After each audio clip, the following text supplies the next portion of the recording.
Buenas tardes. En esta mesa trataremos la temática de la violencia laboral en tiempos de neoliberalismo. El primero en tomar la palabra será el doctor Héctor Recalde, abogado graduado de la Universidad de Buenos Aires, especialista en Derecho Laboral, político y diputado de la Nación por la provincia de Buenos Aires entre los años 2005 y 2017. Permítame terminarlo. Presidente del bloque de diputados del Frente para la Victoria también. Presidente de la Comisión de Derecho, de Trabajo.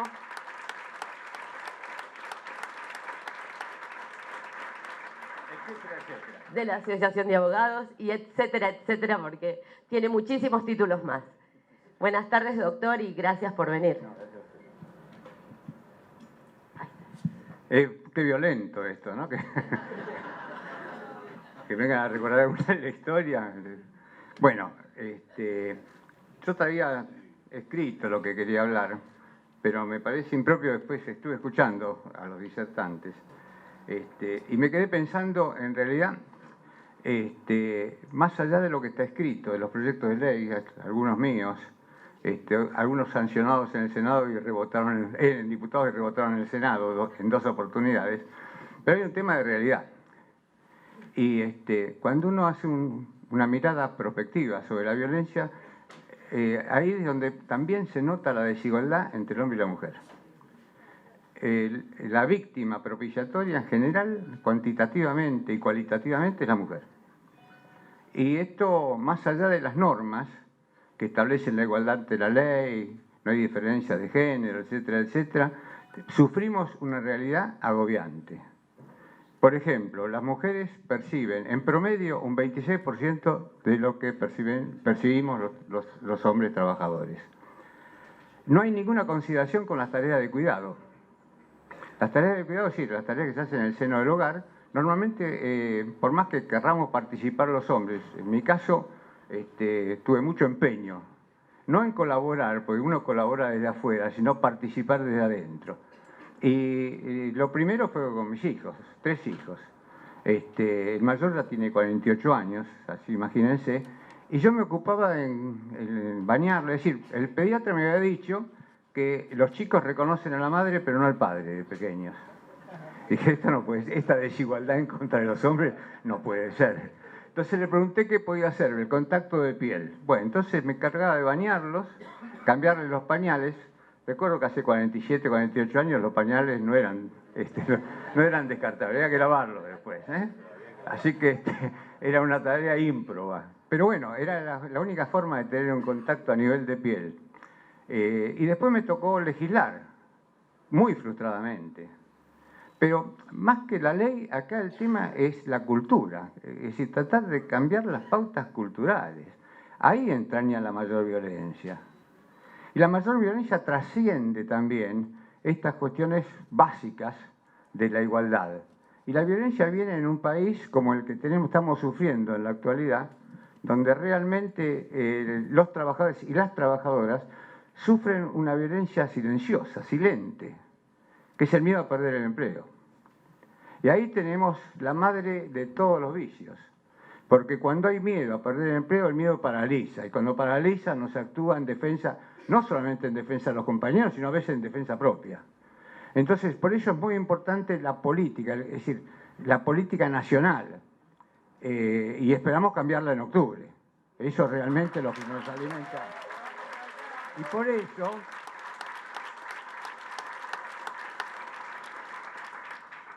Esto lo digo, no hay ninguno que levante la mano apoyando más, que acá seguro. Pero lo que quiero es realimentar las propias energías que uno tiene. Bueno, yo tengo algunas cuestiones hasta personales con Macri. No me dijo que era el jefe de la mafia de los abogados laboralistas, y una medalla que me coloqué enseguida en el pecho, ¿no? Pero bueno, digamos que en un país cuando hay desempleo, cuando hay desocupación, produce este efecto negativo y antisolidario, que es el miedo. ¿Hasta dónde uno puede exigirle a los compañeros solidaridad cuando está el miedo a perder el empleo? Y eso significa no poder alimentar a la familia. Cosa que esta ciudad aumentó la desocupación ahora. Aumentó el trabajo no registrado. Todos los datos son negativos. Miren, yo por aquello de la parábola de Cristo que miraba los dientes blancos al perro, estuve trabajando, estudiando e investigando a ver si podía encontrar algo bueno en este gobierno. He pedido colaboraciones, ayuda, solidaria. Nadie encontró nada. Esta es la para no parecer tan intransigente, pues, por lo menos en esto lo hicieron bien. Si alguno sabe algo que hicieron bien, por favor, les agradecería la colaboración. Ahora también yo tengo escrito un libro que no publico, pero lo tengo terminado, que es, como diría mi mujer cuando quiere castigarme, una descripción objetiva de la realidad.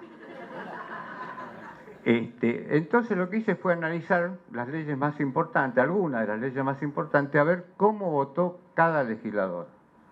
Bueno, hoy estamos buscando la unidad del campo nacional, popular, feminista, republicano. Si publico ese libro va a ser contradictorio con la búsqueda de la unidad, pero lo tengo en la gatera, está listo a ser publicado y después de las elecciones lo voy a publicar. Es cierto que lo que está buscando uno en este momento es la unidad.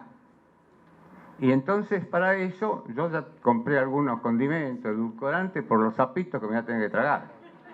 Eso sí, sapitos, no cocodrilos, ¿no? Todo tiene su límite. Y bueno, la verdad, habría que preguntarle a los senadores por qué no aprobaron los proyectos que fueron aprobados en diputados y ellos no lo hicieron. Es decir, porque un acto republicano de aquel que tiene un mandato popular es la rendición de cuentas. Que rindan cuentas, ¿por qué no? Porque la omisión también, así como el silencio también es música, la omisión tiene un valor político y un valor jurídico. Entonces, que rindan cuentas, es un principio republicano. Y eso, cuando ustedes compren mi libro de próxima aparición, van a tener fundamentos, pues pueden ser discutibles. Siempre mi izquierda me falla. Pues los compañeros parece que no puedo estar así mirándolos a ustedes, pero bueno, los llevo en mi corazón, como diría el general. Estuve analizando, me traje todo. Hay mucha jurisprudencia, buena jurisprudencia en este sentido, los fallos de los tribunales.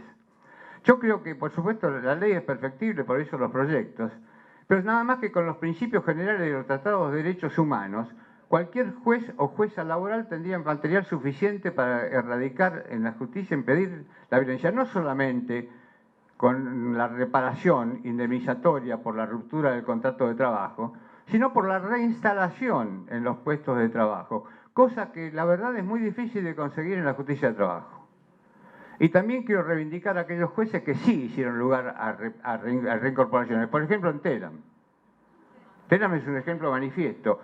Y a esos jueces laborales, que muchos de la Cámara Nacional de Apelaciones del Trabajo, el gobierno los ha hostigado. Es decir, también ellos sufren la violencia. Los escrachan, los denuncian ante el Consejo Administrativo. Está pasando ahora con Ramos Padilla. Fíjense el acoso que hay realmente contra Ramos. Si no es violencia, eso también. Entonces la violencia se expresa de muchas maneras y por eso es importante este tipo de reuniones donde intercambiemos información, opinión, que nos revitalice en la lucha por la igualdad, en definitiva. Estamos luchando por los derechos humanos. Tal vez hace unos años no lo diríamos, pero estamos en las vísperas, se cumplió ayer un aniversario del Cordobazo. Fíjense cómo hemos retrocedido como sociedad. ¿Saben cuál fue el origen de la lucha del Cordobazo? El sábado inglés. El sábado de hoy parece mentira. Hoy estamos luchando a lo mejor por lo más primordial, lo más básico. En aquel momento por el sábado inglés. Y fíjense lo que significó el Cordobazo. Es una épica. Es decir, Agustín Tosco, Elpidio Torres, Atilio López. Atilio López asesinado por la AAA. Entonces están muy frescos esos recuerdos. Y tenemos, digamos, tantos compañeras y compañeros caídos en estas luchas que nosotros tenemos que reivindicarlos. Y reivindicarlos con el ejemplo, así con la práctica. Y eso se hace militando. Yo siempre suelo decir que soy ex de muchas cosas, no de compañeras, eso lo digo porque ex de actividades. Tengo muchas, una colección de lo que no voy a dejar nunca voy a ser ex de militante. Pues la militancia es la que nos consagra a nosotros como compañeros, como ciudadanos, en la lucha por la igualdad. En definitiva, eso subyace en todos los temas, la igualdad. Entonces, no quiero citarla, me traje tanto escrito que me da vergüenza. Pero quiero reivindicar a los jueces que establecieron la defensa esta contra el acoso, contra la violencia laboral. La violencia laboral viene muy pegada, el acoso sexual viene muy pegado a la violencia laboral. Que lo sufrimos también los hombres, no crean. Yo no, pero bueno, hay que reivindicar de fallos de muchas salas de la Cámara de Apelaciones del Trabajo, la sexta, la séptima, la octava, la segunda. Tengo este material que si alguno quiere, está específicamente, sobre todo las abogadas o los abogados que defienden, como hice una investigación que está a disposición, me llaman por teléfono y yo les suministro todos los datos, o si quieren a ustedes mismos para que centralicen ustedes, ¿no? Pero sobre todo, lo fundamental son aquellos fallos que obligan a la reincorporación. Pues la reparación está bien, es buena, pero se llega tarde. Esto no se arregla con una indemnización. Porque la indemnización, en definitiva, es un resarcimiento económico, pero falta el resarcimiento moral. Y esto tiene que ver con la dignidad. Es decir, cuando uno defiende un derecho de un trabajador, lo que subyace es la defensa de la igualdad y de la dignidad del trabajador. Y no retóricamente, sino en la práctica. Entonces, había unos conceptos, la humillación. A mí me tocó defender a un compañero que la forma de hostigarlo era no darle laburo. Sentado en una silla, hasta le prohibían hablar con los compañeros. Bueno, tuvimos que hacer una acción y era muy difícil la solución. Era muy difícil, porque la única salida que teníamos fueron los punitorios. Sanciones cotidianas y se mantenía el hostigamiento. Pero ahí es pelear contra el poder económico. Por eso están aquellos que dicen, por eso pago, para eso pago, la humillación del dinero. Entonces, por más que uno valga las 30, que son multas, si poderoso caballero don dinero, que tenía recursos económicos, seguía sometiendo. Y no hay prisión para eso, que hubiera sido un buen castigo. Pero bueno, no está codificado en el derecho penal la forma de hacerle un proceso penal a quien está hostigando o humillando a una persona. Está la reparación económica nada más. Pero hace muchos años se instaló la discusión del mobbing. Vinieron algunos compañeros abogados españoles a bajarnos líneas y como que hablamos el mismo idioma nos entendimos. Hablamos todos castellano. La indemnidad psicológica, el clima general y personal hostil, defender la integridad psicofísica. Estoy leyendo algunos conceptos de fallos, ¿no? Para instalar el mobbing descendente, es decir, el que sufre un subalterno proveniente de un superior jerárquico. También puede ser un compañero o una compañera de trabajo, ¿no? Y eso tiene que ver también con las aseguradas de riesgo de trabajo, formidable negocio que inventó el neoliberalismo en épocas donde, yo llamé la tercera década de infamia en esa época. Escribí un libro sobre eso. El Código Civil y Comercial, que la verdad, debo confesar, los laboralistas lo estudiamos muy poco. Pero sería bueno que lo estudiemos, porque se encuentran muchas cosas ayornadas con relación a la vieja redacción de la Ley de Contrato de Trabajo. Y en esto, el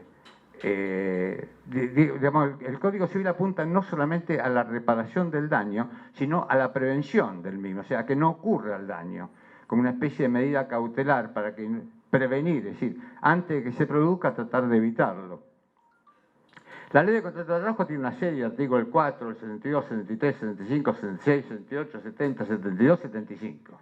Eso en la búsqueda que hicimos, algo tengo que ver con eso, pero bueno. También la responsabilidad del actor, del empleador, que actúe diligentemente para evitarlo, para la prevención del daño, y también responsabilidad por eso. Hay otro que, una abogada española, Ana María Olmo Gascón, que es directora de Maestría de Especialización en Igualdad de Género en la Universidad Castillo-La Mancha, reivindicó la necesidad de reglamentar diferentes medidas para lograr una igualdad efectiva entre hombres y mujeres. El día que se logre eso, avísenme, por favor. Me gustaría supervivir hasta que llegue ese momento. O sea, unos 50, 70 años más, por ejemplo. Hay algunas convenciones, la Convención de Belém do Pará, que también es muy interesante para la defensa de la igualdad como defensa de los derechos humanos. Bueno, podría seguir enumerando las 100 reglas de Brasil, etcétera, etcétera, hablar de los proyectos de ley frustrados, de 2007, 2014. Eso sí, por insistente nadie me va a decir nada. Cada vez que me tiraron un proyecto abajo lo representaba. Ahora no puedo porque no soy diputado, pero hay muchos compañeros diputadas y diputadas que sí pueden hacerlo y en buena hora que lo hagan. Y también a ver, buscar la responsabilidad de quienes fueron senadores en su momento, no ahora, después de las elecciones. En su medida y armoniosamente, diría el general Perón. Pero así como nadie puede eludir la responsabilidad de sus actos, esto también es una suerte de impunidad, que nosotros no tenemos que ser cómplices de eso. Tenemos que contribuir a que cada uno se haga cargo de sus actos y explique por qué lo hizo. A lo mejor nos convence de que está bien discriminar, que está bien la desigualdad, que las mujeres no tienen por qué, y su tarea es... No. Bueno, que expliquen por qué. Y para eso la memoria es muy importante. Y siempre buscamos verdad, memoria y justicia. Muchas gracias.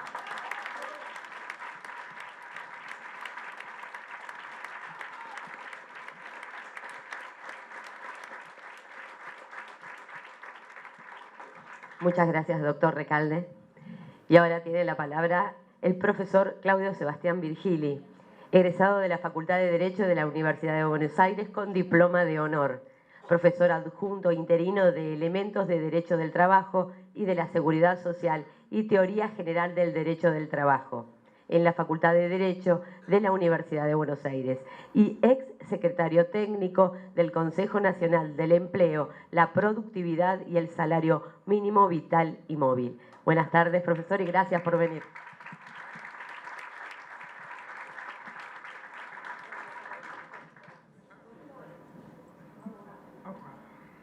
Amigo, muchas gracias por la invitación,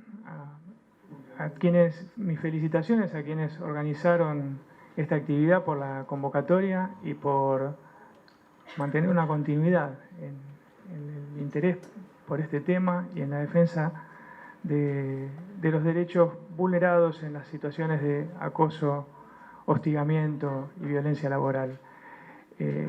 Para mí es un orgullo compartir nuevamente con Héctor Recalde una exposición sobre estos temas y básicamente, teniendo en cuenta la denominación que tiene esta mesa, esta intervención, la idea es ver desde una de las tantas perspectivas desde las que necesariamente con un enfoque interdisciplinario se tiene que abordar esta temática, hacer un repaso de algunas cuestiones que tienen que ver con los aspectos jurídicos, estrictamente jurídicos, de la temática de la violencia laboral. ¿Poco más ahí? Bien, listo. Estamos en todos estos casos ante hipótesis en las que existe un trato discriminatorio que consiste en una actitud deliberada de agresión psicológica generada para provocar que el trabajador asediado abandone su puesto, renuncie o sea despedido. Básicamente esta es la finalidad o el rasgo característico que distingue a otras inconductas patronales en las que la situación puede llegar a encuadrarse en el concepto de injuria laboral, ¿no? Aquella que justifica la ruptura del contrato de trabajo desencadenando responsabilidades indemnizatorias. Pero pareciera que en general a los abogados nos toca intervenir en la etapa en la que ya el daño está provocado, en aquella en la cual lo que se está haciendo es una evaluación de daños y ver de qué modo exista o no secuela invalidante o algún cuadro clínico permanente, crónico,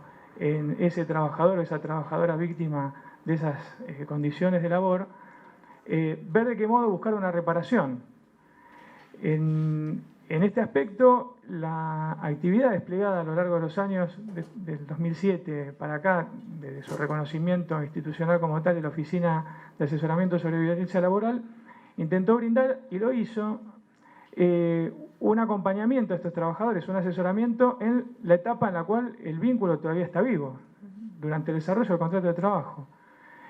Y esto además permitió, por primera vez en nuestro país, contar con estudios estadísticos, al menos en relación con aquellas situaciones en las que le tocó tener alguna intervención.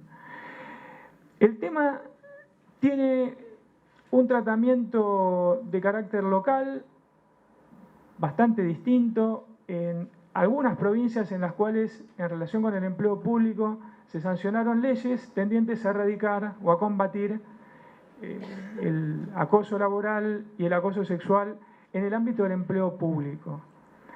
No tenemos al día de hoy, como se acaba de señalar, en el orden nacional una ley general o una disposición dentro de la legislación laboral general, como podría ser, y en algún viejo proyecto que en ese sentido intentó incrustar la temática mediante la incorporación de un artículo a la ley de contrato de trabajo sobre este tema, pero no hay, en lo que se refiere a las relaciones de empleo en el sector privado, una normativa que expresamente defina y encuadre el tema, más allá de las numerosas iniciativas que se presentaron en estos años, copiando y mal los proyectos de Recalde, que en este sentido fueron los que mayor avance tuvieron, en tanto lograron en 2 oportunidades la aprobación por parte de la Cámara de Diputados y que caducaron, perdieron el estado que tenían para poder ser transformados en ley, o en todo caso para tener un tratamiento en la Cámara Revisora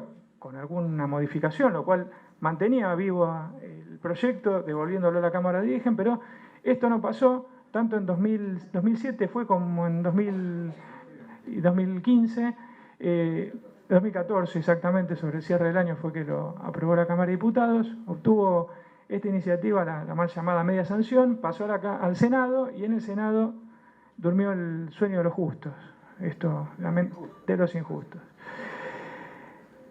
Tenemos una situación particular que deslindar en cuanto al tratamiento que se le brinda en el sector privado en relación con lo que ocurre en aquellas provincias que sí tienen una ley sobre violencia laboral, que tiene que ver, al menos en teoría, con el aspecto vinculado a la estabilidad.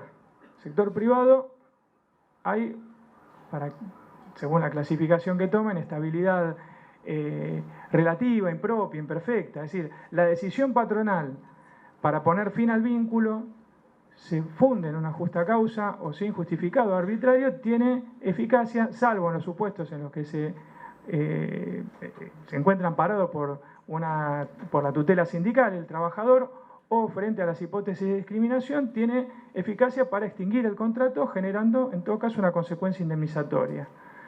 En el sector público, en el caso de los trabajadores ingresados por concurso, luego de haber transcurrido el tiempo y las condiciones necesarias impuestas por cada ordenamiento para obtener estabilidad, esto no se da del mismo modo porque la administración pública, respecto de estos trabajadores, no puede válidamente despedirlos sin más, sino que en todo caso, para que esa decisión sea válida, debe cumplirse previamente la acreditación de una causal de cesantía o exoneración en el marco de un sumario administrativo, en el que además se garantice el derecho de defensa, la posibilidad de efectuar el descargo, producir prueba y controlar las actuaciones por parte del sumariado. Esto, y teniendo en cuenta en todo caso la finalidad de quebrar anímicamente a la gente o al trabajador, según el caso, para que abandone o renuncie al puesto que tenía, llevó a que el tratamiento de esta temática en forma expresa comenzara a contar en el orden provincial con alguna legislación especial. Así ocurrió en la provincia de Buenos Aires, Entre Ríos, Jujuy, Misiones, Santa Fe, Tucumán y también en la Ciudad Autónoma de Buenos Aires. En el caso de Entre Ríos, con una particularidad adicional que, claro, se contempla en el propio ordenamiento local que esas disposiciones son aplicables a trabajadores estatales y privados, es decir, en alguna medida avanzando sobre una cuestión de reparto de competencias entre nación y provincias, de acuerdo con nuestro diseño constitucional, propósito bien intencionado, pero que ha sido objeto de algún tipo de observación en este sentido.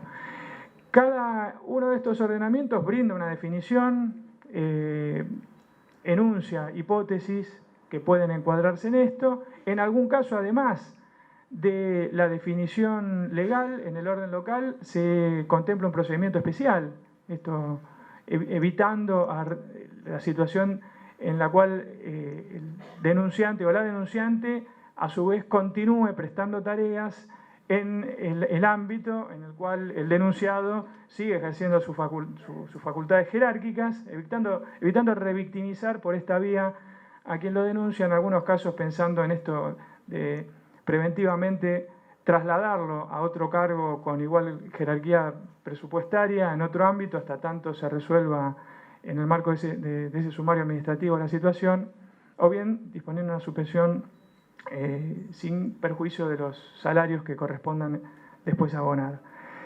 El tema, como vemos, y sin entrar en el detalle de cada ordenamiento en particular, lo que nos muestra es un mapa bastante asimétrico en nuestro país. Es decir, son pocas, en principio, las jurisdicciones con un ordenamiento especial y además el tratamiento que le brinda cada uno de estos ordenamientos a la temática de la violencia laboral, abarcando el acoso laboral y el acoso sexual, ¿no? Con sus propias definiciones, no es idéntico, además. Tiene sus particularidades y prácticamente agota el enfoque del tema en relación con el acoso vertical descendente. Es decir, tenemos una recepción incluso por parte del derecho judicial de situaciones que se dan en lo que se conoce como acoso ambiental o acoso horizontal, en el cual son los compañeros de trabajo, en algunos casos, no necesariamente un superior jerárquico abusando de su posición de preeminencia, los que llevan adelante este tipo de prácticas sin que el empleador, en ejercicio de sus facultades de organización, dirección, incluso disciplinarias, adopte medidas adecuadas y oportunas para revertir esta situación. Pese al hecho de no estar contemplada expresamente en el ámbito de las relaciones de empleo privado, en distintas oportunidades se admitió la figura del mobbing o el acoso laboral a partir de una jurisprudencia que inaugura un fallo de un tribunal provincial. En esto las provincias dieron, por lo menos los jueces en el orden provincial dieron el puntapié inicial, poniéndole el nombre de este tema a situaciones que hasta entonces no es que no existieran, sino que se encuadraban en la figura genérica de la injuria laboral del artículo 242 de la Ley de Contrato de Trabajo. Y la primera causa en la que tuvo recepción como tal la figura del mobbing fue el caso Dufey contra Entretenimiento Patagonia, una sentencia del Tribunal Superior de Justicia de Río Negro del 6 de abril de 2005.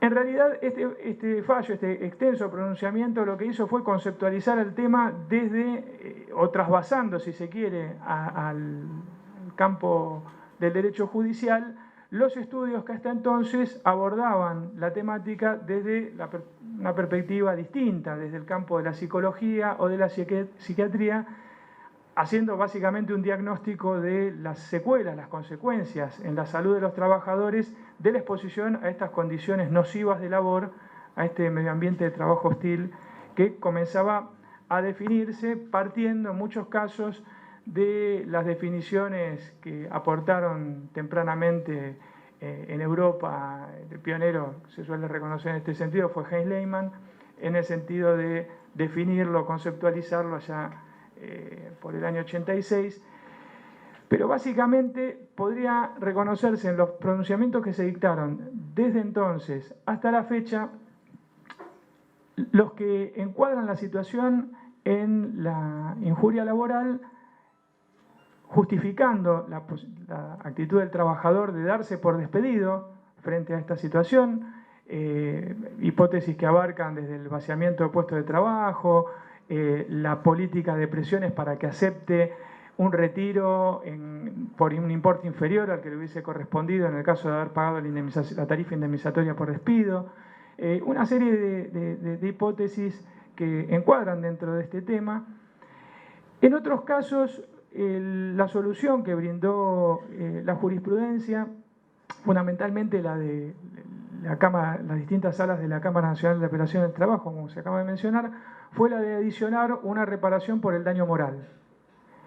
Y no solo establecer un importe indemnizatorio adicional a la tarifa que corresponde por el despido indirecto, sino en algunos casos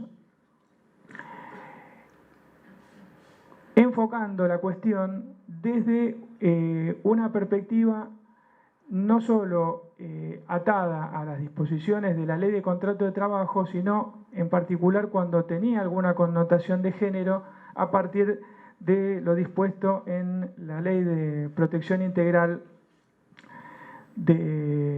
para prevenir, sancionar y erradicar la violencia contra las mujeres, que recibió una reforma muy interesante en los últimos días, que contiene una disposición expresa en este sentido en el artículo 35, la ley 26.485, y también echando mano a las disposiciones en su momento del Código Civil hoy derogado, pero más recientemente de las que contiene el Código Civil y Comercial unificado vigente a partir de agosto del año 2015. En alguna situación particular se impuso además la condena en forma solidaria al empleador por no haber adoptado medidas adecuadas, por no haber ejercido oportunamente las facultades que a este fin podían haber logrado una corrección de esto, evitar el daño en la salud del trabajador o de la trabajadora, en tanto responsable, porque es a quien incumbe el cumplimiento del deber de seguridad, pero también en forma solidaria a los autores del maltrato, cuando son compañeros de trabajo o es un mando medio en la empresa, en tanto culpables de esa inconducta. El modo de cuantificar esto varió de acuerdo con el criterio de los tribunales y en función de las circunstancias acreditadas en cada caso. Una cuestión vinculada al aspecto procesal que es muy interesante es la que instaló en su momento la Sala Séptima a partir de los votos de la doctora Ferreirós, recientemente fallecida, en relación con la posibilidad de llevar a este campo la utilización y el aprovechamiento de las cargas dinámicas de las pruebas, es decir, frente a un haz de indicios, frente a una serie de circunstancias que en esas condiciones, quien estaría en mejor condición de probar o en todo caso hacer el descargo respecto de las circunstancias que puedan justificar esa actitud, ponía en cabeza del empleador la carga de probar frente a los indicios, frente a las de indicios presentado en ese tipo de casos, e incluso dándole valor de prueba a la declaración del testigo único, ¿no? Esto, en más de un pronunciamiento se puede recoger por lo menos este encuadre desde el punto de vista conceptual. Y añadir a esto lo decidido en algún fallo en el orden provincial, fundamentalmente esto como criterio inaugurado allá por el año 2005, el 3 de agosto de 2005, por la Cámara Sexta del Trabajo de Mendoza, en el caso Correa Serpa contra Aguas Danone, reeditado años después, en el 2013, en el caso Restelli, en el cual el tribunal consideró que en tanto la secuela invalidante, ¿no? el trastorno que sufría, en ambos casos eran trabajadoras, como consecuencia de ese maltrato, tenía un nexo de causalidad con las condiciones de labor, lo calificó como enfermedad profesional y ordenó a la aseguradora de riesgos a resarcir ese daño, curiosamente exonerando de responsabilidad al empleador, ¿no? No obstante, hay algo curioso, si uno lee atentamente estos pronunciamientos se encuentra que en uno de ellos, Restelli, quienes hayan asistido a alguna otra charla lo recordarán, el tribunal, frente al planteo que se hizo, ¿no? De que la connotación de género estaba presente, que era esta actitud de agresión estaba focalizada hacia una trabajadora dada su condición de mujer.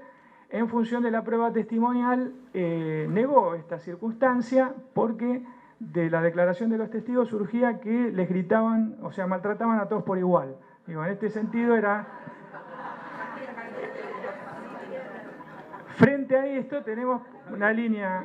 No, era el maltrato. No había connotación de género en esto. Digo, un enfoque bastante curioso. No obstante, en todos estos casos y acreditados la gravedad de los hechos y en general ligados a secuelas en la salud, aunque no necesariamente tiene que haber una secuela. El daño moral lo que repara es el sufrimiento, independientemente de que exista o no una secuela invalidante permanente. Esta es una cuestión adicional o en todo caso debería enfocarse como dos cuestiones o rubros distintos en caso de existir. Y destacar en este sentido, por la fundamentación a la que echaron mano, los pronunciamientos dictados por la Sala Primera de la Cámara Nacional de Apelación del Trabajo a partir del año 2012, fundamentalmente aquellos que tuvieron como propinante a la doctora Vázquez y que tomaron como fundamentación directa en este sentido la Ley de Protección Integral de la Mujer y particularmente también las disposiciones contenidas no solo en esta Ley 26.485, sino como lo hizo la doctora Pastén también en relación con la CEDAW, claro, dos mujeres. En la CEDAW, la que tiene rango constitucional, y la Convención de Belém do Pará, que en este sentido también fueron utilizadas como fundamento normativo para ordenar una reparación adicional frente a estas situaciones. La idea es, por lo menos, tener en cuenta que a grandes trazos los pronunciamientos referidos a este tema se expresaron en estos últimos años en el sentido de considerarlos como una causal de despido indirecto, como una conducta sancionable con una indemnización por el daño moral, por el maltrato sufrido y patrimonial por las derivaciones de la lesión psíquica en caso de existir, adicional a la tarifa que establece la Ley de Contrato de Trabajo y en algunas ocasiones como el hecho causante de una enfermedad profesional resarcible en los términos de la Ley de Riesgo de Trabajo. La conceptualización de esta temática, como les dije, la inauguraron los tribunales provinciales a partir del recordado caso de Ufey. Al día de hoy está claro que existe plena compatibilidad entre las indemnizaciones tarifadas por extinción del contrato de trabajo y las que pudieran corresponder en el marco que brinda el Código Civil y Comercial actual, artículos 1722 y concordantes, la Ley Contratos Discriminatorios, la 23.592, y la Ley 26.485 de Protección Integral para prevenir, sancionar y erradicar la violencia contra las mujeres. En la normativa aplicable en el ámbito estatal, como señalé, solo se tiene en cuenta el acoso que se da en las relaciones verticales. Son pocas las provincias que tienen una ley especial. El caso de Entre Ríos sanciona la violencia laboral también ejercida sobre los trabajadores privados. Y algo que se ha destacado en los últimos años, incluso, no sin nostalgia, saqué de la biblioteca un material que en su momento había publicado en 4 presentaciones, ¿no? El entonces Ministerio de Trabajo, Empleo y Seguridad Social, vinculado a los nuevos contenidos de la negociación colectiva, incluso brindando modelos de cláusulas que apuntan a generar también, y más allá de los avances que se espera se logren en algún momento por vía de una modificación de la normativa estatal, a través de la creación de instancias paritarias de atención de este tipo de problemáticas que permitan no diferir el tratamiento del asunto para que lleguen los abogados, ¿no? Cuando ya el daño está hecho, cuando el contrato se extinguió, cuando ese trabajador o trabajadora sufre ataques de pánico, tiene algún síndrome depresivo reactivo, se vio afectada su vida de relación, tiene secuelas permanentes, sino para poder encauzar la situación durante el vínculo y sin llegar a extremos que desencadenen una secuela permanente en la salud del trabajador. Ejemplos de esto lo encontramos en cláusulas dentro de los convenios colectivos, como es el Convenio General de Administración Pública Nacional, el de los trabajadores del Instituto Nacional de Servicios Sociales para Jubilados y Pensionados, el convenio para el personal de la Administración de Aduanas, Corporación del Mercado Central, personal de la Legislatura de la Ciudad de Buenos Aires y para el sector público salteño.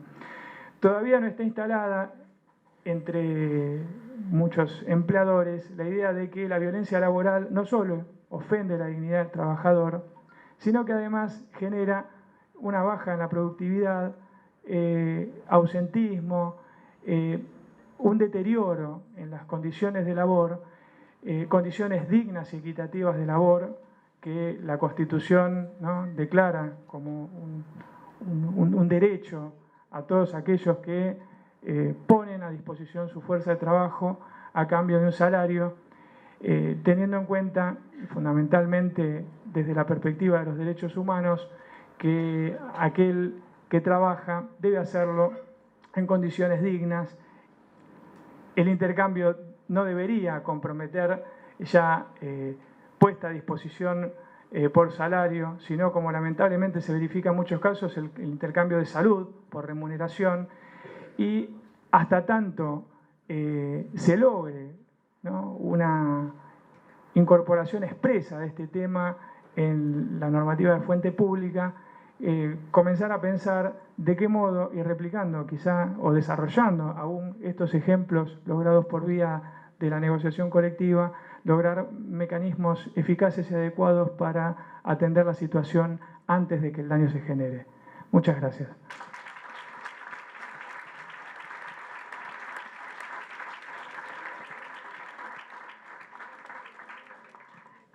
Agradecemos al doctor Recalde y al doctor Virgili por haber venido. Es muy difícil hacer un cierre con ideas tan profundas de dos profesionales tan importantes, pero como red queremos decirles que vamos, porque hace rato que estamos luchando para cambiar esas pautas culturales tan arraigadas, para poder trabajar en condiciones igualitarias y dignas. Entonces, como dice, uno de los objetivos de nuestra red es luchar para lograr una pronta sanción y promulgación de la ley contra violencia laboral que contemple todas las aristas, es decir, la prevención y la sanción de todo tipo de violencia, tanto en el sector público como en el sector privado, así como la reparación correspondiente y la reincorporación del empleo. También vamos a exigir que dicha ley no solo proteja a quienes denuncien, sino también a quienes testifiquen sobre estos actos discriminatorios. Por eso, esta intersindical presente jamás abandonará la lucha hasta lograr la ley nacional contra la violencia laboral y que sea ley.